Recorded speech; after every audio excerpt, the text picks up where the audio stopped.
নামাজ আমরা সবাই মনোযোগ সহকারে আমরা পড়ব। দুনিয়াটা অস্থায়ী, আমাদেরকে মসজিদওয়ালা হয়ে যেতে হবে। মসজিদের সাথে আমাদের গভীর সম্পর্ক, গভীর ভালোবাসা আমাদেরকে রাখতে হবে।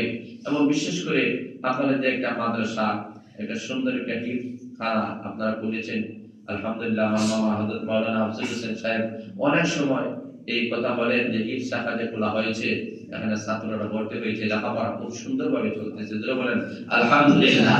এটা আলহামদুলিল্লাহ আপনাদের এলাকার ওলামা একরাম, মুরব্বিয়ান একরাম, যুব সমাজরা সর্বস্তরের মাধ্যমে এই প্রতিষ্ঠানটা চলতেছে। যারা বলেন আলহামদুলিল্লাহ।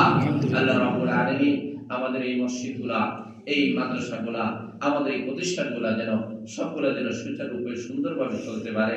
আমাদের এলাকার সর্বস্তরের দেশ বিদেশ থেকে প্রত্যেকে আলহামদুলিল্লাহ টাকা দিয়ে, পয়সা দ্বারা, শ্রম দ্বারা আর সর্বাত্মকভাবে আলহামদুলিল্লাহ আমাদের এলাকাগুলোকে উন্নতির দিকে নিয়ে যাওয়ার জন্য প্রাণপণ চেষ্টা করতেছেন। জোরে বলেন আলহামদুলিল্লাহ।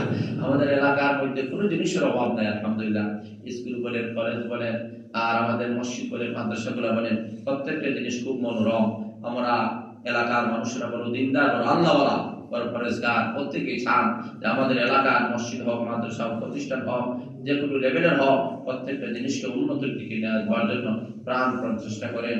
আল্লাহ রাব্বুল আলামিন এই এলাকা যত মুর্দেগান যারা এই মসজিদের জন্য, এই প্রতি মসজিদের জন্য এবং এলাকার উন্নয়নের জন্য যারা কাজ করে গেছেন, আমি দিল থেকে, মন থেকে তাদের জন্য দোয়া করি। আল্লাহ রাব্বুল আলামিন প্রত্যেকের কবরকে যেন জান্নাতের বাগান বানায় দেন, বলেন আমিন। এবং যারা জীবিত আছেন, আল্লাহ প্রত্যেকের জন্য এক হায়াত দরাজ করে।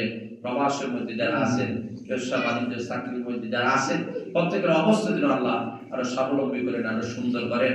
এবং আমাদের এলাকার যারা অসুস্থ আছেন তাদের জন্য দোয়া করি, আল্লাহ যেন তাদেরকে সুস্থতা নিয়ে আমল দান করেন এবং প্রত্যেককে যেন স্বাবলম্বী করে দুনিয়া এবং আখিরাতের কামিয়াবি অর্জন করার জন্য আল্লাহ আপনাদেরকে, আমাদেরকে তৌফিক দান করেন।